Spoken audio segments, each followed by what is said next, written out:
Bizipoza 2016an abiatu zen. Bai, bere autonomia hartzen du Bizipoza bezala 2016an. Eta esan dezakegu badela elkarteen elkarte bat, gaur egun 35 elkarte batzen ditu Bizipozak, guztiak Euskal Herrian aritzen diren elkarteak dira, eta guztiek, naiz eta oso ezberdinak izan, beraien izaeran, beraien esan dezagun, edo egoteko lekuan, kokapenan, edo edaduran ere, ze batzuk oso lokala dira, beste batzuk zabalagoa dira, guztiek biltzen dituzte azkenean helburu edo nahi berdin batzuk. Eta da, beraien egoera, beraien errealitatea gizarteratzea, jendeak ezagutu ditzan, eta gure gizartea hezi dezagun beste balore batzuetan.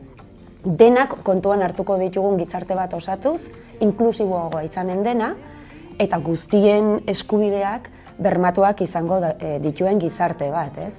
Eta orduan, bueno, elkarte bakoitzak beretik egiten duen bezala, Bizipozan guztiak elkarturik beste indar bat egin dezakegu, beste bozgorailu bat osatu dezakegu, eta guztiek elkarrekin, helburu horietara begira, beste bide bat hartu dezakegu ere bai.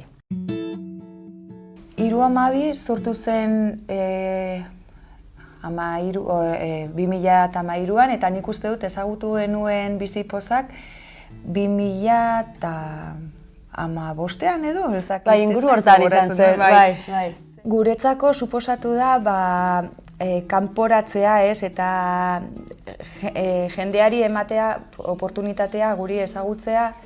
2012 da umeek hartutako kalte zerebrala, eta normalean guztiok ezagutzen dugu heldu bat, pertsonen bat, adibidez iktusa eduki dutena edo, baina adibidez guk baditugu ere bai umeek iktusekin. Orduan, esaten dudana da, normalean umeak bizitza arrunta eramaten du eta bapatean zerbait gertatzen da bere bizitzan. Izan alda, ez dakit, kolpe bat, edo istripu bat, edo agian bazkaltzen edo jaten ari da zerbait eta hor gelditzen da eta ez da ateratzen eta ez da sartzen naizea, eta orduan garuna sufritzen du, orduan da sufrimentua eta gero mina gelditzen da garunean, ez?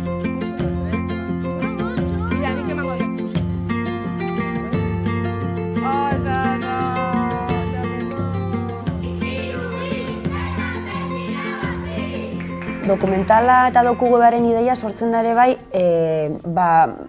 zer egin gehiago horretatik, ez? Jardunaldia daude, ipuina daude, badira zenbait ekimen, baina beste bat gehiago ere, ez? Beti ere, esaten dudan bezala, helburu horiei jarraituz.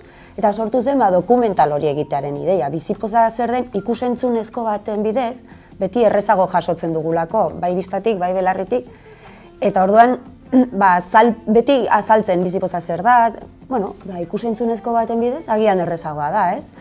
Guztiak batzen dituzten, elkarte guztiak daudenak, bazkidea daudenak, talderak lleba dago denak kudeatzen, eta gero, elkarte bakoitzarekin egiten badugu dokumental txiki bat, primeran, ze azkenean, pentsa, 3 minutuko dokumentalak dira, baina 3 minututan zenbat gauza erakutsi eta esan daitezken, ze azkenean dokumental horietan egiten duguna da batetik elkartearen informazioa jaso, baina bestetik elkartearen kide den familia baten egunerokoa ere zein den. Bi informazio horiek batu, ez? Eta, forma eman zitzaion elkarte bakoitzarentzat dokumental bat, gehi dokumental orokor bat.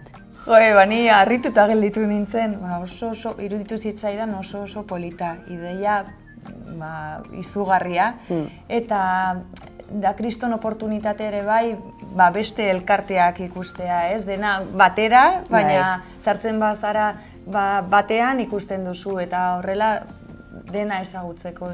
Niretzako izan zen, kriston ideia polita, bai. Ematen du gogoa, bat ikustezu beste bat, venga beste bat, atera behar da, eta nik uste dut importantea da, ez, kaleratzea, eta, bueno, jendeari esateko hemen gaudela, ez? Hemen gaudela, eta naiz eta txikiak garela, hemen gaudela, eta guztiok elkarrekin egin aldugu zerbait, ez? Gainera, iaz izan zenuten kanpaina bat ere, estoy aquí, me ves, ezta? Hemen Pues azkenean hori ere bilatzen dugu, ez? Hemen gaude, ikusi gaitzazue, hemen gaude.